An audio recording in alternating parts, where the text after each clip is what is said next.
Good morning guys.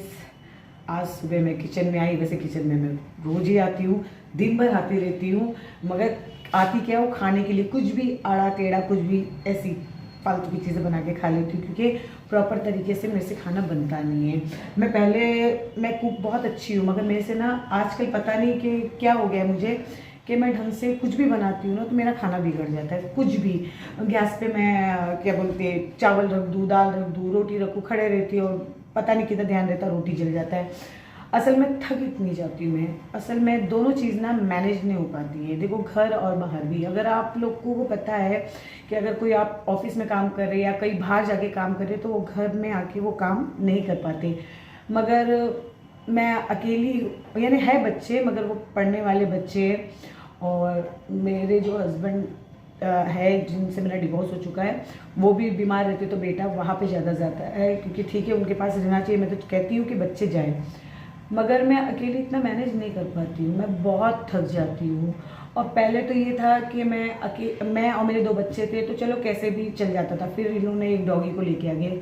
तो आपको पता है एक डॉगी वो इंसान के बराबर ही होता है, कि उसको भले हम ठीक है उसको टेस्टी खाना नहीं बना के दे सकते, मगर उसको कुछ ना कुछ तो करना ही पड़ता है। अंडे बॉयल कर दो, उसकी गंदगी ये वो बहुत बहुत काम हो जाता है। अगर एक डॉगी आ जाता है घर में, वो 2-3 इंसानों से ज़्यादा यानी उसका काम करना पड़ता है। हाँ, मैं उसको बाहर छोड़ देती क्योंकि मुझे जैसे वो फ्रेश वगैरह होना है, उसको लैट्रिन टॉयलेट वगैरह आती है, तो मैं घुमा नहीं सकती कि मैं बहुत थक जाती हूँ, तो मैं बाहर उसको छोड़ देती हूँ।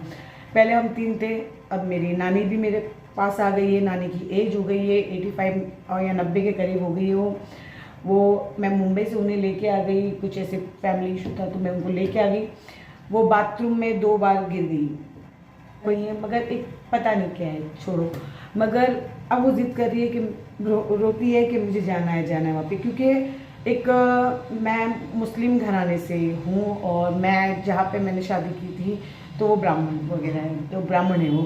तो एक वो जहाँ से आई और ये दोनों ही मैच नहीं खाते, क्योंकि एकदम ही धर्म एकदम ही ये हो जाता है। अब वो जिद कर रही है कि मेरे को छोड़ के आओ। अब मैं क्या करूँ, मेरे समझ में नहीं आ रहा है। तो आप लोग ही मुझे बताना कि मैं क्या करूँ, कि उन्हें छोड़ना चाहिए। एक तो उनको ये डर लगा रहता है कि मुझे कल को कुछ हो गया तो ये जो कास्ट में ये है कहीं वो ना कर दे। मैं ऐसा कुछ करूँगी नहीं, वो जिस कास्ट में मैं उसको या फिर उसी तरह से अच्छी तरह से रीति रिवाज से दफनाऊँगी, भले मैंने धर्म चेंज कर लिया है। मगर मैं उनको कैसे समझाऊँ, मेरे समझ में ही नहीं आ रहा है कि मैं कैसे ये करूँ। मैं 2 बार बाहर मैं ब्यूटिशियन हूँ तो मैं 2 बार पार्लर के काम से बाहर गई, तो मैं आई हूँ तो देखी वो बाथरूम में गिरी हुई है।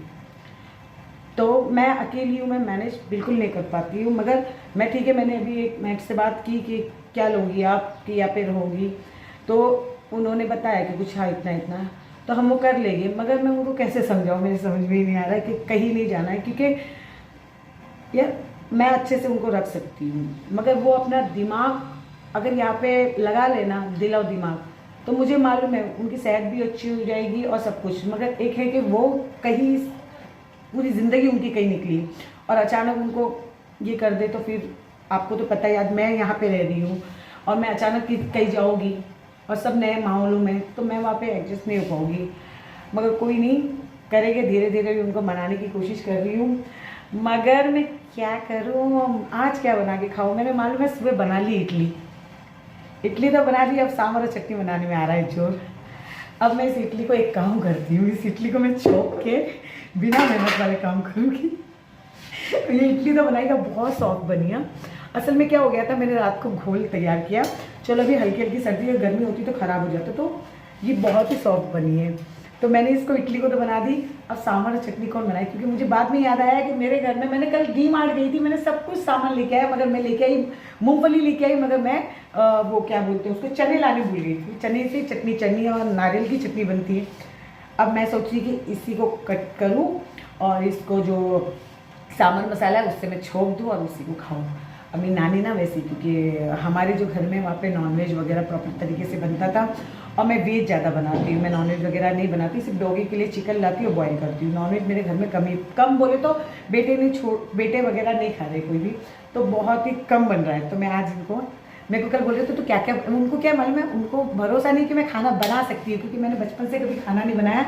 मैं 13 साल की उम्र से मैं बाहर जॉब करती थी, तो मुझे घर का काम, मेरी नानी ने तो मेरे को बहुत अच्छे से रखा है, बहुत अच्छे से रखा है। और मैं आपको एक बात बता रही हूँ कि बड़े बूढ़े अगर एक उम्र में आके गाली देते या कुछ भी, तो उसको आप लोग ऐसे, मैं सबके लिए कह रही हूँ कि आप लोग उसको ऐसे मत लो, क्योंकि देखो एक उम्र हो जाती है ना, जैसे एक बच्चा, एक आपको पता है कि वो मेरी नानी है, तो मेरे बच्चे इतने बड़े, तो उनकी तो पर नानी होगी, तो उनकी एज कितनी हो गई होगी आप ये सोचो।